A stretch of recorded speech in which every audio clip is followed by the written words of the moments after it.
Corla, can I start at the outset by saying that the vast majority of Irish people detest racism. And the reason they detest it is because they recognise that at its core, it has the persecution of and discrimination against certain groups of people because of the colour of their skin, or because of their ethnicity, or because of their nationality. And it's important to point out that as a people, the Irish people are in a very good position to speak about racism, because for centuries we were the object of persecution and discrimination.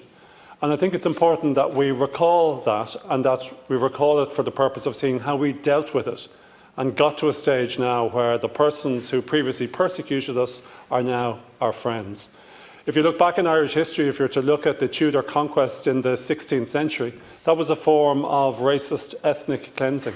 If you look at what happened with the Cromwellian campaign during the English Civil War, that was another example of people being targeted and persecuted because of their ethnicity, because of their nationality, namely Irish.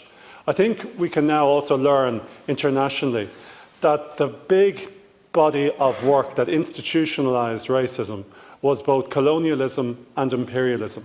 If you look at places where there are the worst examples of racism, you see at the back of them there was a colonial power exerting imperial influence. If you look what happened to the people of Congo when King Leopold of Belgium had influence over that territory, you can see the horrific consequences of such colonialism. I also think we need to recognise that in other parts of the world, the reason why there are problems and racist problems today is because of the impact of history on those societies.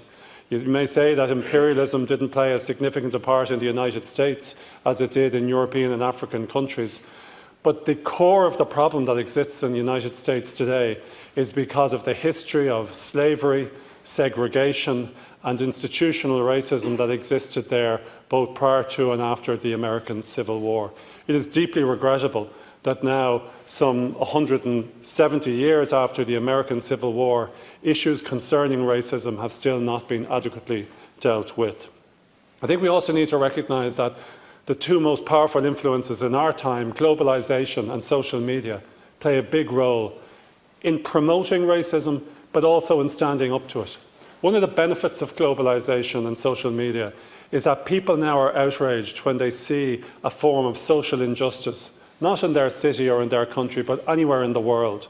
And that's why so many Irish people went out to march against the persecution of black Americans by certain police officers, as was evidenced in the brutal killing of Mr. Floyd.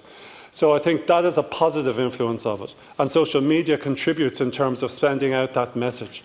Similarly, however, globalisation and social media can have a very negative impact because it allows for racists, and they exist, to spread out their hate online and to get into the minds of impressionable young people. Unfortunately, one of the consequences of social media now is that people are now compartmentalised into different groups, and algorithms tell them what they should read after reading a certain article, and it brings them further and further into more unacceptable and racist narratives. That's why we have to be so extremely careful that our young people are given a counter-narrative. Now, the state has an important role to play in combating racism. Racism exists in Ireland. I know that. We all know that. I know a young mixed-race couple that are subjected to vicious racism, not all the time, but frequently, when they go out socialising. So, as the legislative body of this country, we've got to ensure that we put in place laws to stand up to it. But it's more than laws that are required in order to defeat racism. It is a culture, and we need to recognise that it is completely socially unacceptable, and once we do that, we'll defeat it.